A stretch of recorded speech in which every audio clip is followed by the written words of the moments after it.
Oh, what a day! What a lovely day!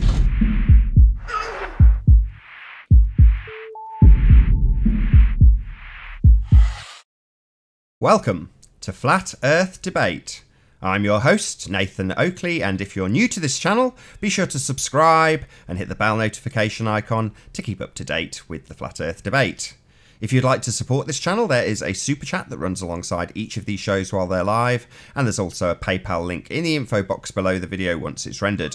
But most importantly, if you would like to join the discussion, simply mute the page you are currently watching, then click the link in the info box below this video to join the discussion and express your views on the shape of the Earth. If you do join, please don't swear. If you do, you'll be ejected, and if you are, please don't try to rejoin the stream using sock accounts. You'll be warmly welcome back on the next stream. Please also share the show. Sharing the show obviously increases the live audience, but this in turn increases the chances of a more diverse panel. So please share the show. And one last time, if you're new to the channel or you've not done so already, be sure to subscribe and hit the bell notification icon to keep up to date with the Flat Earth Debate.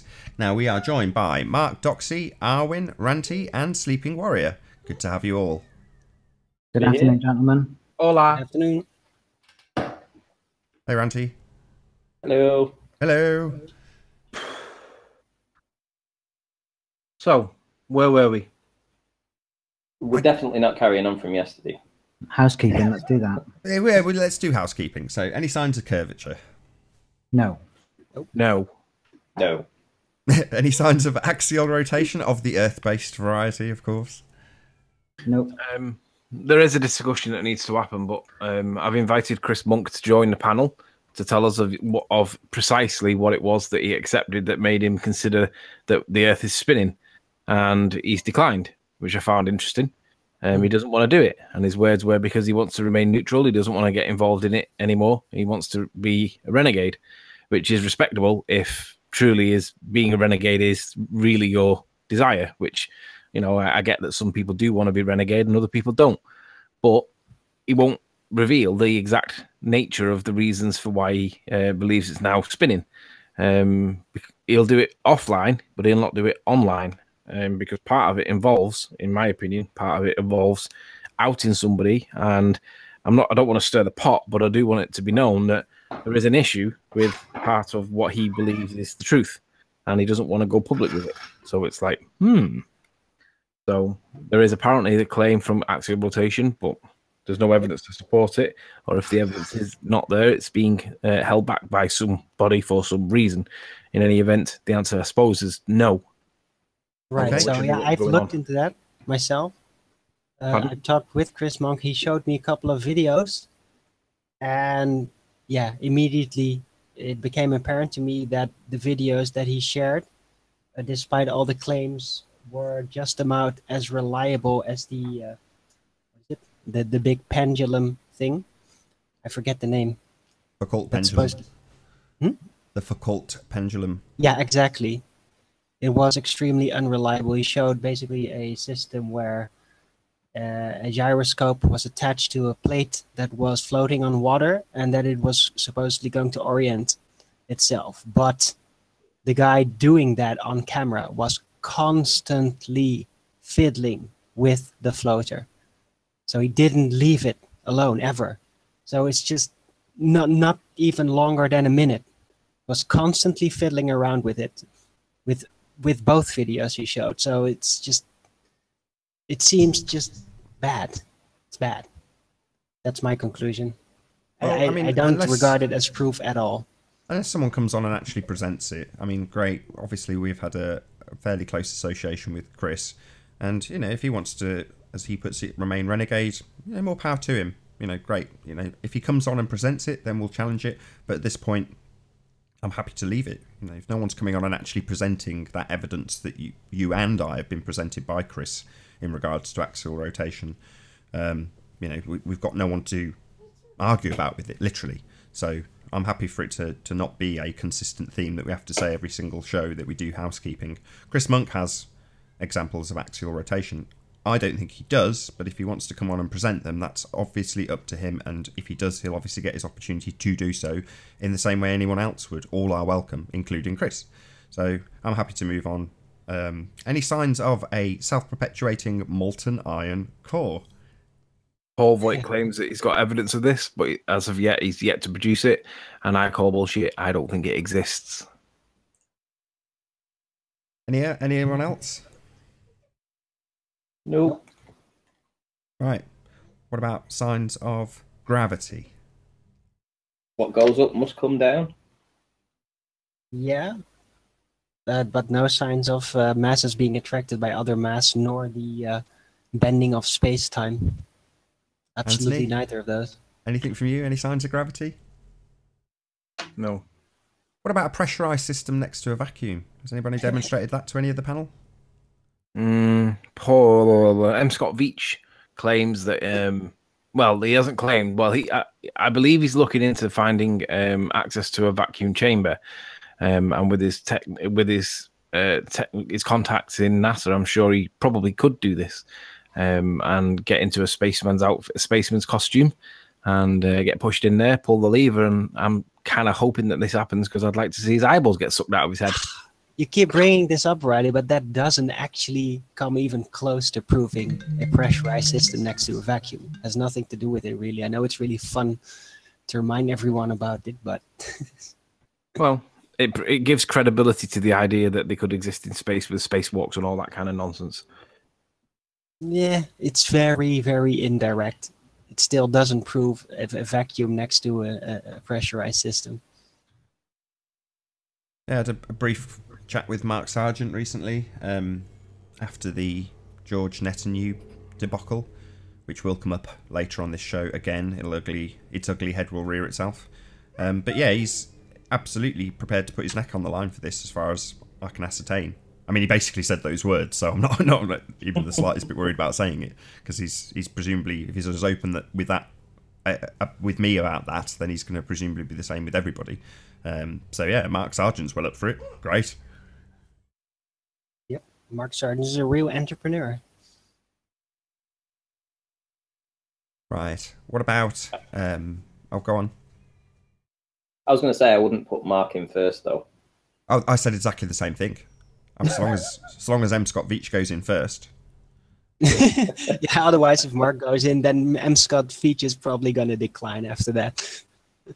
Yeah, if Mark had his eyeball sucked out of his head, he'd say, "Oh well, there's obviously a problem. It's just that there's a faulty suit. refraction. Very unfortunate for Mark. Now he's dead."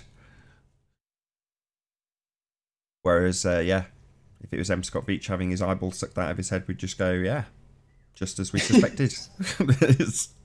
The NASA costume department aren't as good as you guys think. So, last but not least, then, what about scientific evidence of the presupposition of an Earth radius? No, definitely That's not. a contradiction in terms. The scientific evidence of a presupposition. Unless you're able to manipulate the rotation and the axis. Well, how would you be able to scientifically prove the radius of the Earth? You would have to observe a ball from space. I don't know how you'd otherwise have to be put a able to do it. ruler next to it. The entire thing, it's. Well, that wouldn't prove that it's curved, though, would it? It would just prove that it's circular. It only proved that it would be curved if it was actually curved. That's the thing. Yeah, it'd be a Unless lot you easier saw to prove buildings lying on curve. the side. It'd be a lot easier to prove curve if we had any curve. Yeah, exactly.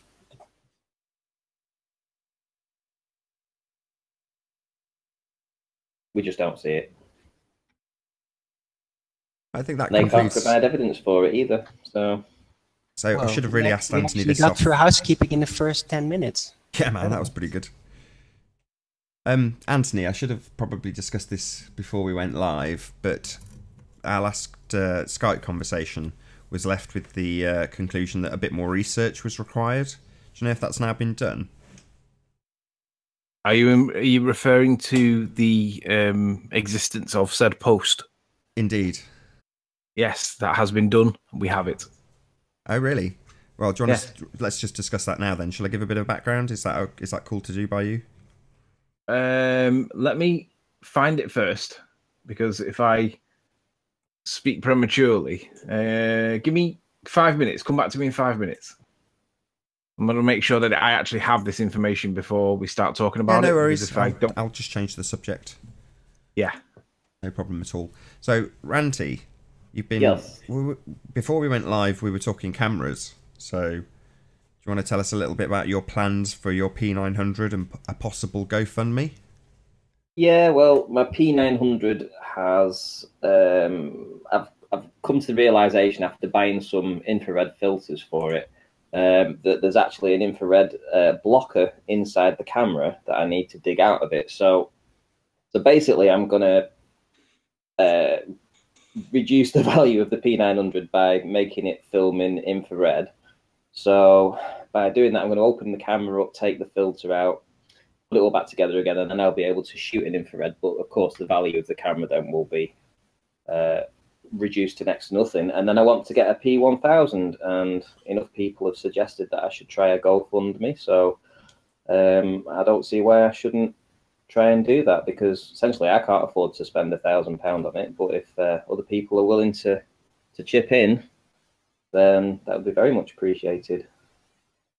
Yeah, I mean, I don't know if I was the first to suggest it to you, but I was like, I know you can't afford to get this camera, but the amount of work that you've put in just with the camera you have put your investment, your actual pennies into, has demonstrated to anybody who is considering future material you may produce to contribute towards that, on account of the fact that you can produce this material, you do produce this material, and if you had a better camera, that material would be significantly better.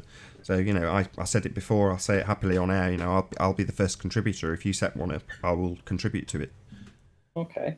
Well, yeah, I mean, the plan is, obviously, I would like to have the P1000 for zooming really far, and then I would obviously like the P900, which could film in infrared at the same time. So I could have two setups. So every time I go, instead of having just the one, if the weather isn't, if it's inclement and I can't see, I could use the infrared. If it's really good, I might be able to use the P1000 and see much further. Who knows? I don't know how far we're going to see with the P1000, let's be honest, because it's all very new, and I don't think they're out now for another month or so, but it would certainly be worth investing in for sure. Like you say, for the amount of work that I do.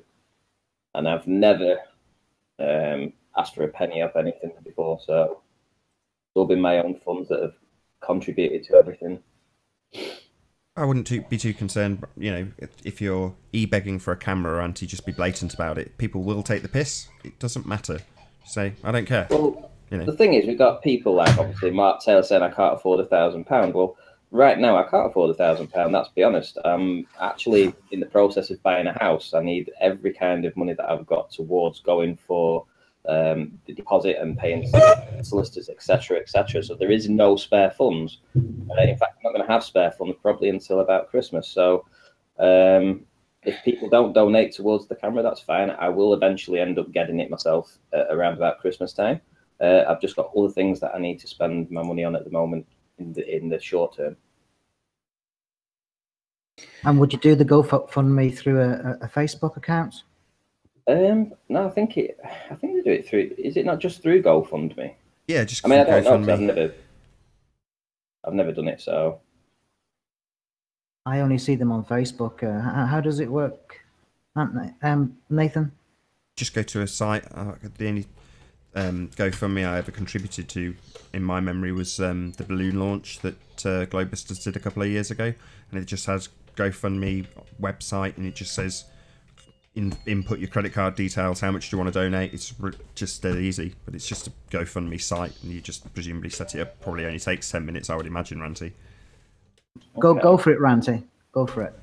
Well, right, I will do then. If people are happy to help out, that's great. Even if I only get 50 quid towards it, it's something, isn't it? So we'll see. I'll set it up now. Give me.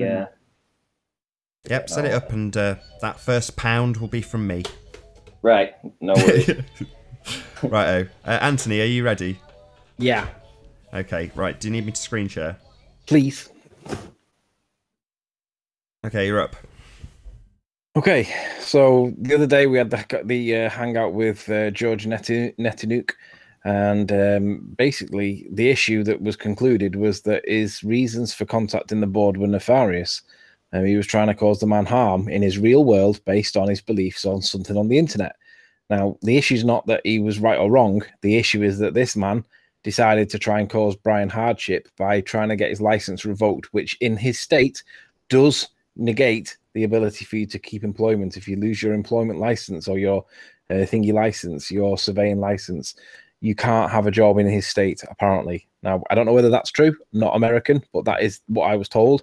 And I'm happy to accept it's probably true, because most regulatory bodies do need to have this the license, and if the license is kept in place, then great. If it gets revoked for some nefarious reason caused by George, then you're probably going to end up losing your job. And this is what George was on for the hangout the other day, to try and dilute what he did and remove from the focal point his actions that were nefarious. Now, what happened after it was that he produced this video on his own channel. So as you can see, published 27th of July on his channel, and this is his Nathan's Disaster, Time to Come to Terms. And it's not so much what he said in the video, it's more what the comments are. So if I scroll down towards the comments now, this is what you need to do to find it yourself. You need to sort by newest comment first, because for some reason it doesn't come up with the most relevant, even though there's plenty to it. And scroll down the list, and you're looking for the comment that comes from something astronomy. Here we go. FE Astronomy. Now, I don't know who this is, but it's not important what he says. There's a back and forth of 54 replies, obviously, at the time that this is being shown. And I want you to pay attention to the comments that George makes. Let me find his comment. Takes a while because there's a lot here. And notice how buried in comments this is, right? This is proper buried. In the hope that it's never gets seen, I would assert. I'm looking for George's comment. It's in here somewhere. Here we go. Right, so George Nathan, which is him, been in contact with Brian Mullen this morning. The amusing thing is, and this is 24 hours, almost this time yesterday, whilst we were on the show yesterday. The amusing thing is that the FE community does not realise that Brian Mullen no longer champions FE. Well, we all realise that he doesn't champion FE because he's not in it at the minute. He's took sabbatical because of other reasons that I'm not at liberty to reveal publicly. I do know them, but it's not for me to say, and he doesn't want them being public because they're to do with him. But we all know that Brian Mullen is no longer champion in FE. He's not in FE. He's gone. He's off the scene. However, he also says he is a Glober now and scared that these sons of bitches will come after him if he tells them. Got that firsthand, George Netanuk. So I want people to focus on this bit, because he's claiming that Brian Mullen is a Glober and scared that everybody will come after him if he tells them. And he's got it firsthand, he says, because he was in contact with him this morning. Well, this is complete and utter nonsense. This is lies, right? If I did this, the ballers would be all over this like a rash, because they would claim that I am full of shit. Because Brian is not in touch with anybody on Flat Earth. Nobody. Not Patricia, not Mark, nobody. Now, there is only one person that can get in touch with Brian indirectly, because Brian at this moment does not want to be involved in Flat Earth for whatever reason, okay? The one person that can is Robbie Davidson. I spoke with Robbie Davidson this morning for 1 hour, 3 minutes and 32 seconds. And in that time, I had numerous other bits and pieces because the PC was acting daft. It kicked me off. But that was the main conversation. In this conversation, Robbie told me that he'd seen this message and he'd rang Brian's wife and he'd asked her, was this true? And the answer she gave was, nobody has been in touch with Brian. Brian isn't speaking to anybody in Flat Earth or on the ball side.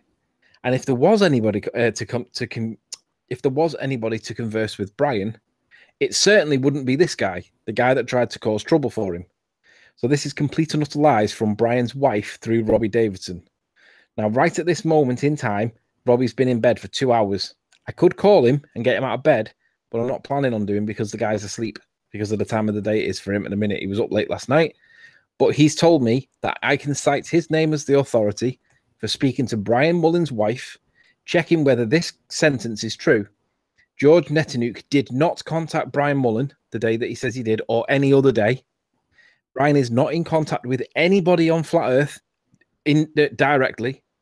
The only person that can get messages to and from Brian is Robbie through his wife, and his wife has confirmed that this is a lie.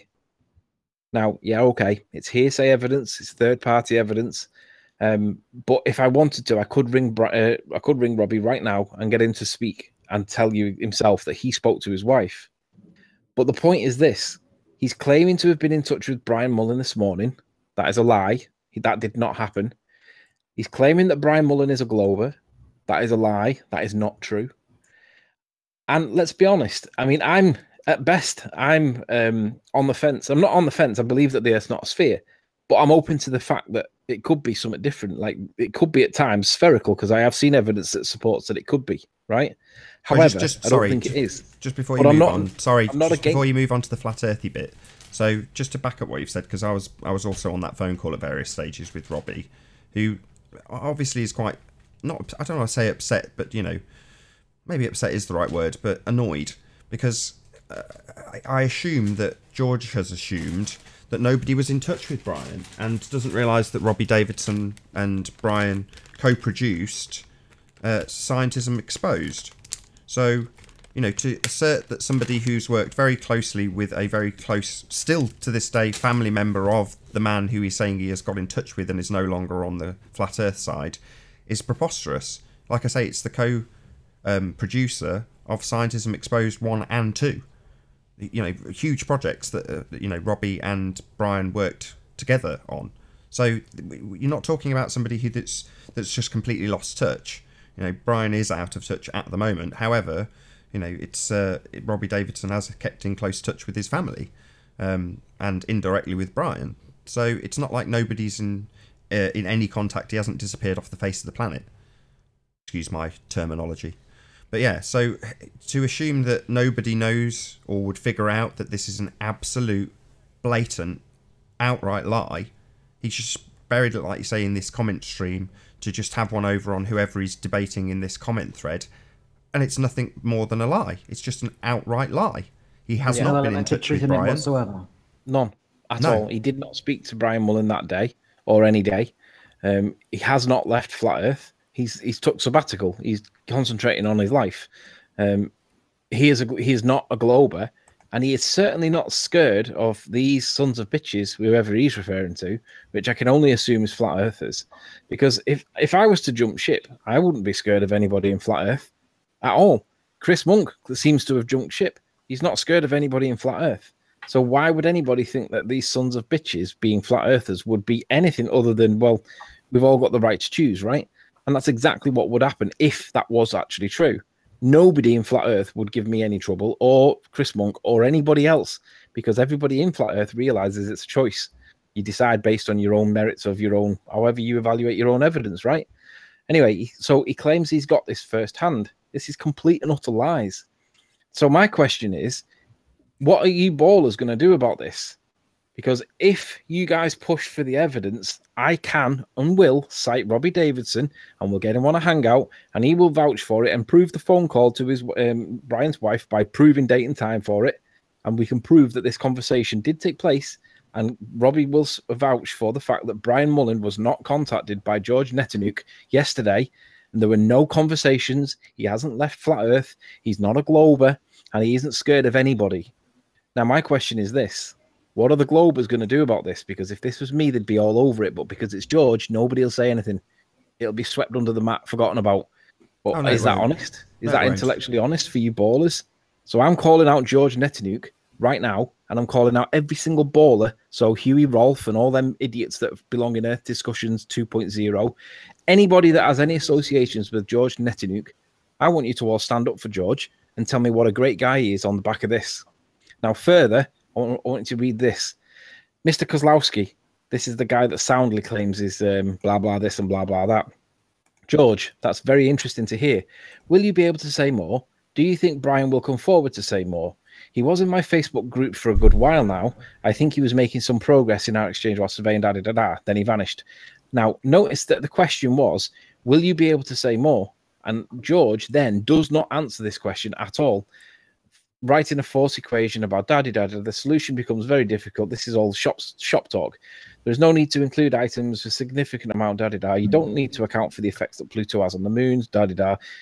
Maybe you should read what I wrote about modelling. but he doesn't answer the question that was asked. So Kozlowski asks, will you be able to say any more? And the answer, he doesn't even address it. That tells you that he's lying, because he should have answered that question, and he didn't do. Because if he had spoke to Brian, there would be more conversation than just this one line that he saw, this one little paragraph that he's put here. So George Natanouk, you're a liar. I'm calling you out right now, and I'm asking you for any of your friends that will support you on this point. Let's hear how many friends you have right now, George, because you're telling lies. Let's see how many people stand behind you. Done.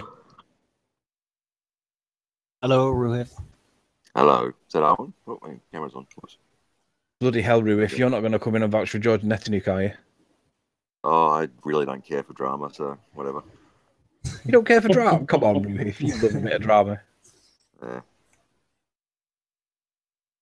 I did have a question for Nathan, though. I'm just trying to bring up Coriolis quote. Is it me, or is he very quiet? Probably quiet. Always quiet at 20 past 11. Nathan, either? I am. Go on, then ask your question, Rupif. I'm just trying to find the quote, the Coriolis quote that Quantum Eraser brings up. So why would you ask Nathan this question and not Quantum Eraser? Oh, is John here? Nope. So by proxy, you're going to attack Nathan for John's quote? Oh, no, it is from Nathan's video. Yeah, Oh, but Nathan's the author gone of off it, the citation, Hello, Jose. Hi, Hey, Jose. carry on, guys. does it. Well, I don't think it's fair that you should hold on, question Anthony. Nathan on some of Hold John's. on. Look, just level it at me, Ruhif. No, If I can't answer, I'll just be yeah. honest and say I don't know. There you go. Can't say I'm further trying to than find that. the quote. It was that. Oh, hang on. I think I know where it is. 1 second. What do you think of George Natanouk, Hold on. Rupif? He Hold claims on. that he spoke with Brian Monk. Ruhif said he wants to ask a question about Coriolis. Just let him Yes. ask it. Well, he also Okay, said so I found the quote. Oh, I'll talk about George for 5 minutes and then I'll go to bed. So the quote that John brings up about Coriolis from that book, when set in motion, freely moving objects, including air and water masses, move in straight paths while the Earth continues to rotate independently. So the question for Nathan is your understanding of that definition that if the Earth is rotating independently, that we should have, 1,000-mile-an-hour winds at the equator? Sorry, you're asking hold on. You're asking theoretically, if the world was a ball, would we have 1,000-mile-an-hour winds at the equator? Yeah, according to that definition. I have no idea. I don't think we live on a ball. Well, the question was like, so the atmosphere is not carried with the Earth. Right. Can I have a go, given that Nathan said he doesn't know? Well, it was implied fairly strongly during the video he put out the other day. Okay, I mean, I'll try and answer. The Coriolis effect needs two separate reference frames in order for it to have any existence whatsoever. Yes. Right. So the rotation of the Earth is separate from the atmosphere in order for there to be a Coriolis effect. Correct? Okay. Yep. Well, there's your answer. So does that I'll put imply it back on you, Ruhif. you would expect... So, given the fact that we have a separate ball underneath the atmosphere that is not attached and a separate reference frame, wouldn't you expect there to be 1,000-mile wind at the equator, given that the separate reference frame is turning underneath the atmosphere that is not? That's the question for you. I don't. Well, it's not my belief in a ball. Why would I have to defend that nonsense? It's your belief that we're on a ball, and it does, as we've just established. Nearly there. You've asked me something, Ruhif. Right? You've asked me something, and now you seem to be talking over me. Thanks very much for that. So, no problem. It is your assertion that we live on a ball, and it is also a fact that we must have two separate reference frames, which you have just conceded very quickly. So therefore, given the fact that we have two separate reference frames on your imaginary ball Earth, would you not expect there to be 1,000-mile-an-hour wind at the equator? I would not. Would you? Well, I would, given that you have Okay. Hold on. You have a separate rotating reference frame in your imaginary world of ball Earth. Sorry, was that a question you cut out? No, it's a statement. That given you have separate rotating reference frames underneath the atmosphere and everything in it, then you would expect to see a difference in those two reference frames because they are, according to your religion, separate. You've answered my question. That's all. Thank you.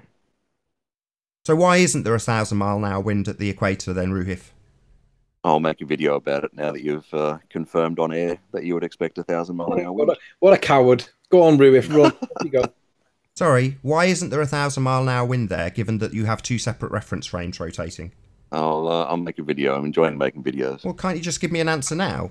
I've given you an answer. Why don't we see 1,000-mile-an-hour wind at the equator, given that the Earth is rotating underneath the atmosphere?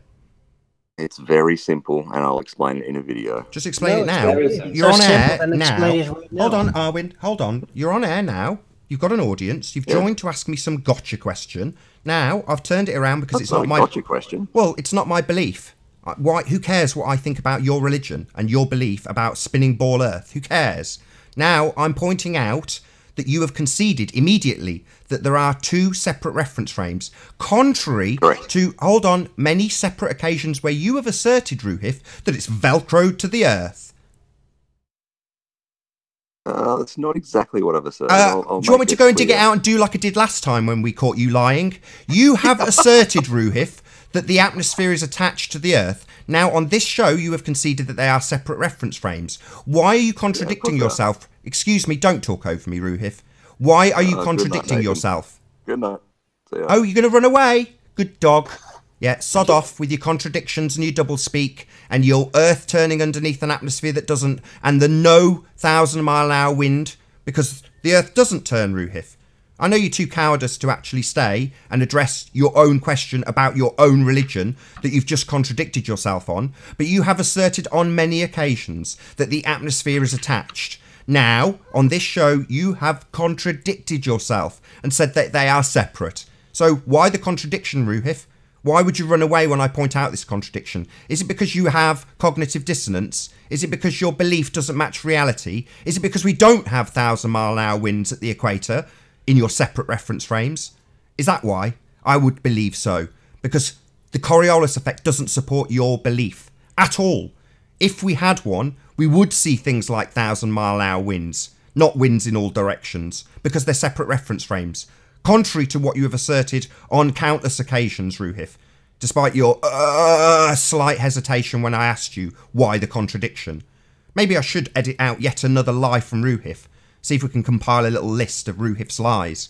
So he has asserted that it's velcroed to the atmosphere. I think the term velcroed to the atmosphere came from Ruhif. So, Ruhif, you've come here and conceded something that I've argued with you on many occasions about it not being velcroed to the atmosphere, as you have asserted. Yeah? You're an idiot, Ruhif. A coward and an idiot. You've just had your ass handed to you, and rather than stay here and take it, you've ran away like a little coward.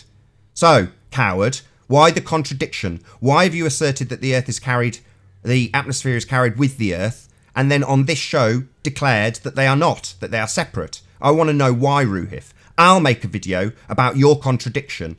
Why are the Globers coming on contradicting themselves? Why do we know their religion better than they do? Why is Ruhif, somebody who professes to be intelligent, degreed up letters after his name, contradicting himself about the Coriolis effect? Why is this retard even here? Why does he have any qualifications? Why does he have letters after his name? He's clearly a moron. He doesn't understand whether or not the atmosphere is attached or not, and has come and argued on this panel that it is attached, and then declared that it isn't. Are you a Dumbo, Ruhif? Are you really this stupid? Why have you got any letters? How did you get your qualifications? Is it because qualifications just require parroting as opposed to actual intelligence? Because you lack actual intelligence, or you'd recognise your contradiction. You'd recognise that your question about 1,000-mile-an-hour wind in a separate reference frame is actually against your religious belief. You're too dumb to realise, so you phrased it to me like it was an attack. Dumbo. Good job you ran away. Run. I've seen this many times before. Run. Here comes Nathan with his gun. Yeah, they ask a question. They say, "Hey, how do you think this works?" I say, "I don't believe in the ball. I don't believe that works." Oh, so imagine, just give me a situation how it could work. I say, all right, this is a theoretical. I don't believe in this. I think it could be this. They say, oh, so you believe this and this. They make this whole show and this whole attacking on something I don't believe. You know, I see that happening a lot. Ruif said that he was going to explain it in his video, so I wonder if he's actually going to explain it, or if he's just going to try to create a framework to try and like pin down Nathan on something that... That's right. He said he was going to make a video about it, having heard me say about 1,000-mile-an-hour winds. So I look forward to Ruhif's video explaining how the separate rotating reference frame of the Earth at the equator at a rim velocity of 1,000 miles an hour does not have winds that travel 1,000 miles an hour, given that we are attached to an Earth travelling in a separate reference frame, entirely detached from the atmosphere. Why wouldn't we have 1,000-mile-an-hour winds there? And I assert that it's because we're not moving a smegging inch. We're not spinning at 1,000 miles an hour. The whole concept is ludicrous. Like Ruhif, he's an idiot, as is this concept, idiotic. I just want to add to that they ignore the tangential speed. That tangential speed of 1,000 miles an hour at the equator is a consequence of physics, of the living on a sphere.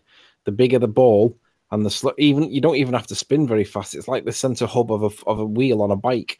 The center hub of the wheel goes slow, but the rim velocity is fast, and that's how you move.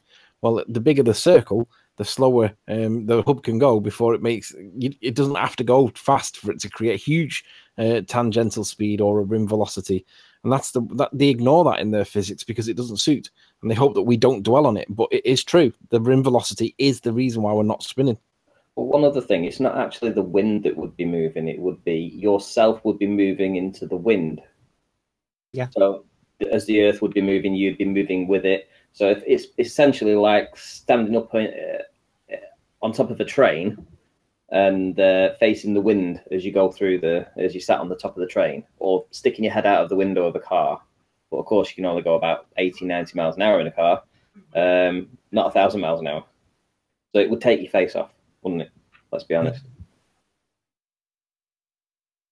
Yeah, the edge speed is what screws them. So they start telling us about 1 rotation a day. Really slow. Yeah, right. Yeah. I think Mark has pointed out before as well that isn't the problem. You know, if you had a constant edge velocity, you could potentially argue that you wouldn't even notice. However, we don't have that. We're on a waltzer. If next time you see a waltzer, count the revolutions per minute of the actual center of the waltzer, and it's about 10 revolutions per minute, which is hardly moving at all. Yet when you're on the outskirts of the waltzer, you definitely feel the various forces. Check it out, even Ron Burgundy gets it. The atmosphere isn't considered a separate reference frame. Well, why do we have Coriolis effect, Ron? Ron's a dimwit. Yeah, just explain to me in the chat now, Ron Burgundy, why we have Coriolis, because it requires a separate reference frame. That's what Coriolis is, you complete idiot. Yeah, it's taken long enough for Ruhif to get it. Let's see how quickly we can drum it into the dumbass known as Ron Burgundy. Ron, without separate reference frame, there is no Coriolis, you complete Dumbo. Let's see how long it takes him to concede. Let's just torment Ron Burgundy, because he's a complete idiot. So let's torment him for a bit.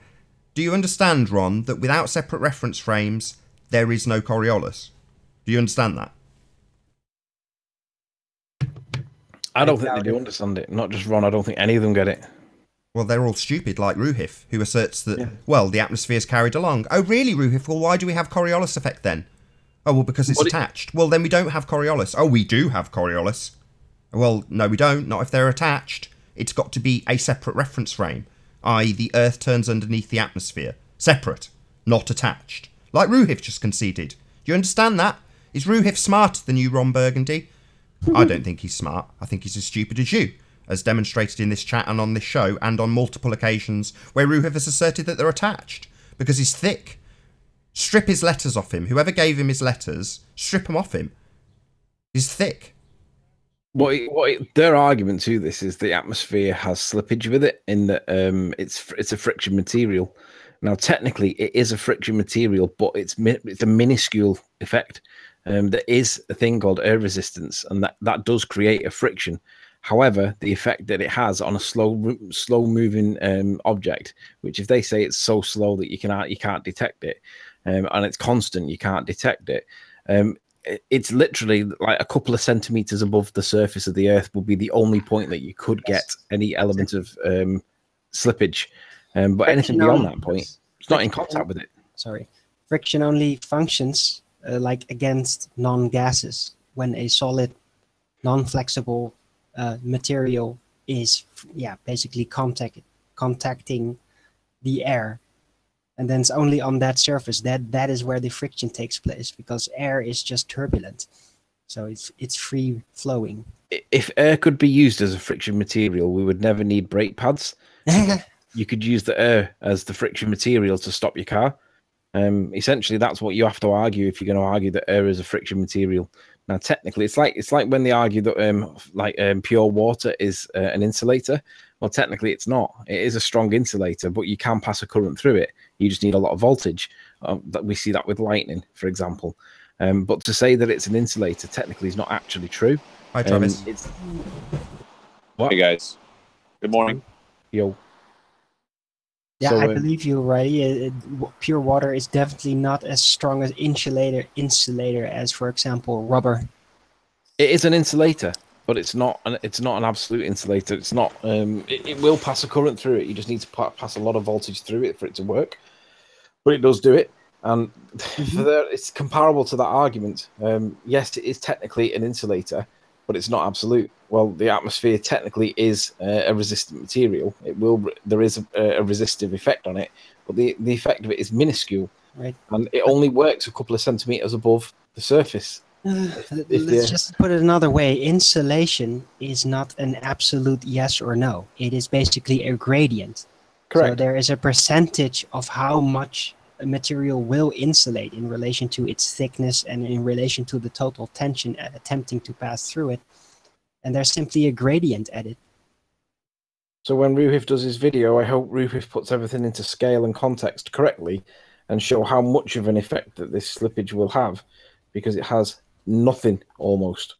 It's like the effect of like refraction on light. It's virtually nothing or negligible.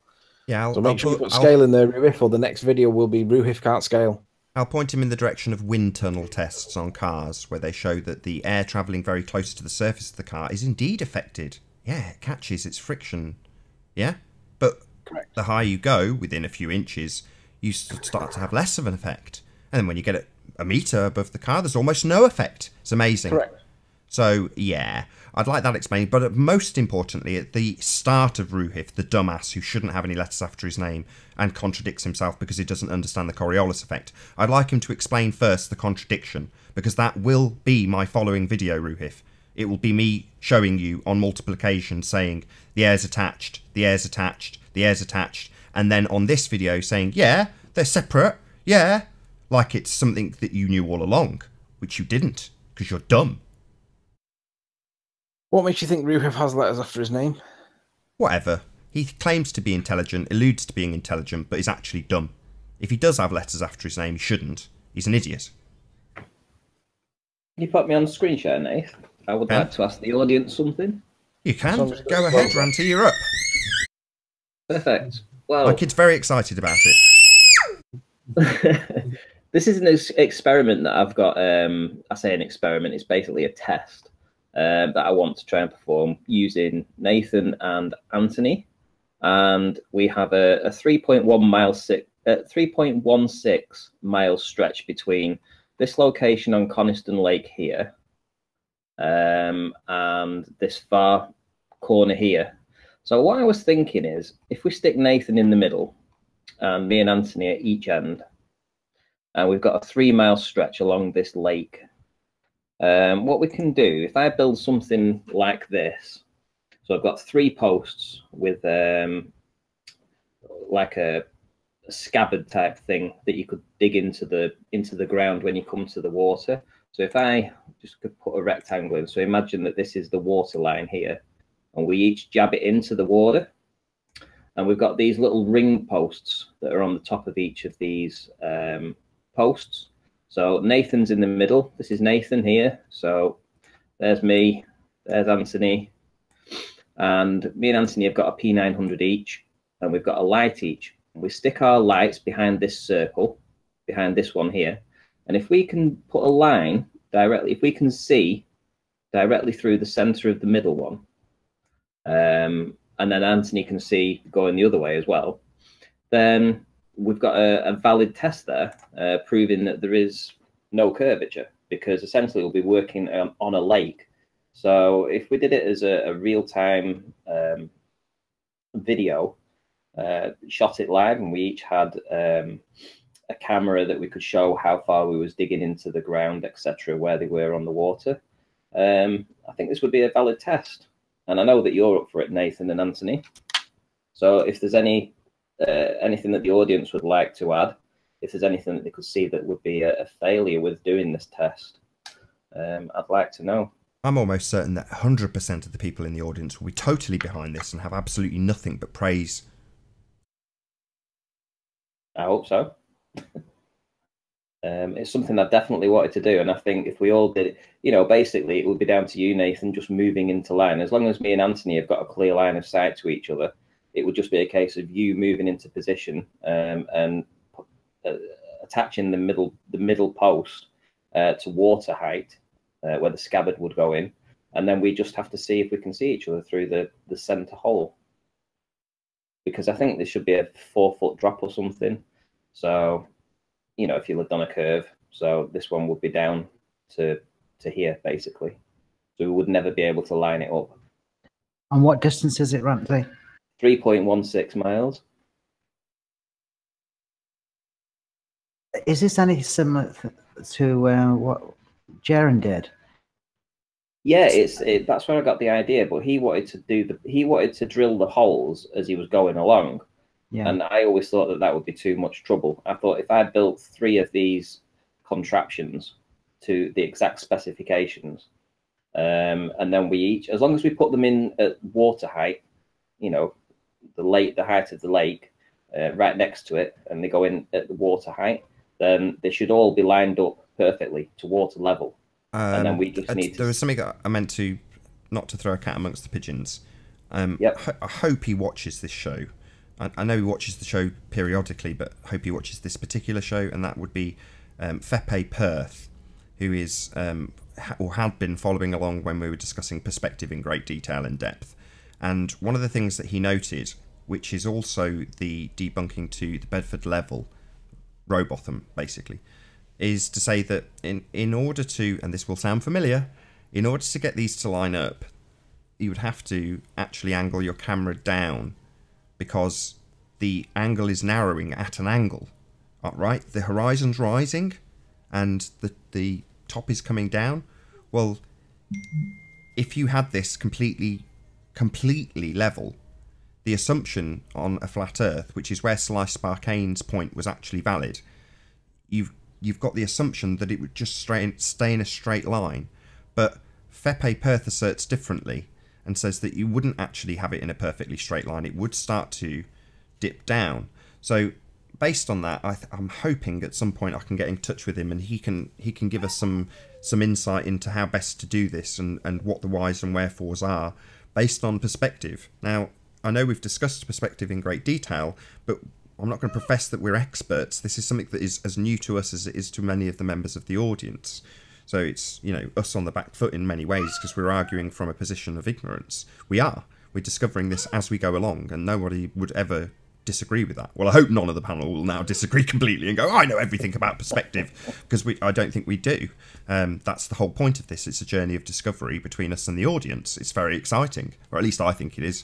But in any event, I think it would be nice to have the input of that particular gentleman, because he's the single person that's sort of brought that particular aspect of the 90-degree level observation to my attention. So that's exactly what this is, and therefore I would appreciate if Fepe Perth can leave a comment or an email address or something of that nature in the comments below, or join if you're watching. He probably isn't, going by the time and it was in Ruhif's neck of the woods. So yeah, probably not on this show, but if you can drop us a line, maybe we can arrange to do an early show or something along those lines with him prior to us doing anything, because I would like to get his input on it.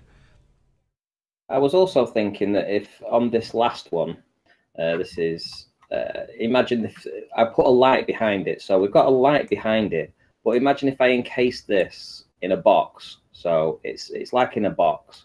So the only hole would be at the front, and then the light could only be coming from the center of this one.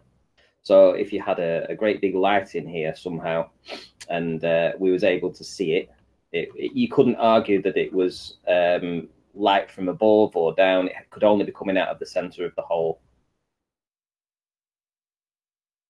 Does that make sense?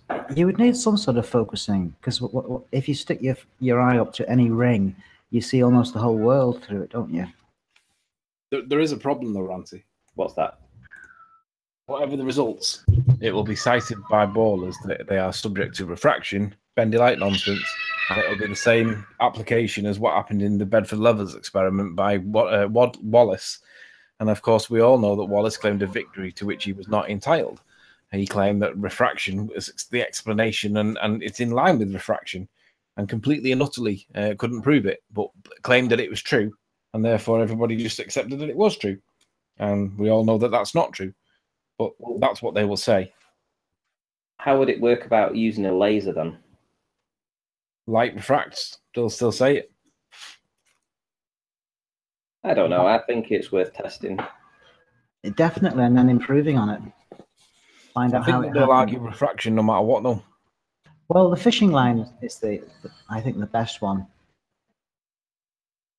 Well, the thing is, I don't mind building this and getting it ready for when you guys are heading up to Whitehaven again, and we can just give it a try. It might take us 2 or 3 hours to set it all up and get it going, but wouldn't you be able to counteract the refraction response by trying to anticipate that by somehow working out what you would say would be the effect at those distances? Because you know, Ranty, and I've tried to say this in ways if it doesn't make sense or if it's not true, but there's no way to mathematically symbolize what that band of refraction is in actual feet and miles. So if you're only at a 3.1 mile distance, the refraction is not going to be great. It's going to be very minimal, in my opinion, just thinking about it that way. So, if you could anticipate and say, okay, look, this is what this is going to do. This is what this is going to do. We've got light here. We've got light here. This is the time of day. This is the atmosphere. This is the temperature. I mean, do you understand what I'm saying in terms of trying to anticipate them and saying, okay, look, I'm addressing what you're going to bring up to the best of my ability, and at least doing it. I was thinking maybe we could do it or do like 3 separate experiments throughout the day. Well, yeah, right. Yeah, that's exactly it too, because you're going to have different temperatures, and if you have the same result with different temperatures, you're going to nullify that refraction BS. Yeah, I mean, let's suppose we got there for 10 a.m., so we did one at 10 a.m., 12 a.m., and 2 p.m. So we would have 3 separate tests. Nathan, could you present my screen, please? Yeah, sure. Ranty, can you see the comment that's on my screen? Hang on, wait a second. On your screen. Largo math can be distorted to prove anything. Maths can be distorted to prove anything. Do you know who Blago is? No. He's a troll. He's a Ball Earth troll. Yeah, he's blocked on my channel, but I saw him commenting on something to do with the Hangouts recently, and I thought that's very interesting from a Ball Earther, because he's right. Maths can prove anything, right? It doesn't prove that it's true, but maths itself can prove anything. So you can argue anything with maths. And then obviously I go back to my ice creams argument. If I have 2 ice creams, you can't take 5 off me if I've only got 2, right? But ballers admit and accept that maths can prove anything. So what I would say is the minute they bring up refraction, it becomes moot. They will discredit the whole argument by virtue of refraction, and there's nothing you can do about it because, as he correctly points out, they will accept maths, not evidence. Stop. Yeah, but I don't think we should let that distract us from performing these tests. The fact that they can make math counter any kind of test that we do only goes to discredit them if we repeat the experiment, well, the test over and over and over again. And, you know, we keep on putting stuff out that shows that mathematically it's possible, but realistically, it's not always going to be like that.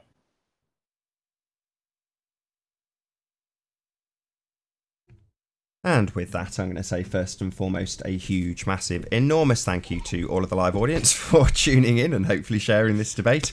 If you hated the show, you know exactly what to do. But if you like the show, maybe consider sharing it with a friend or subscribing if you have not done so already. I've been Nathan Oakley, and I'll see you all in the next video. And then say bye-bye. Oh, what a day! What a lovely day!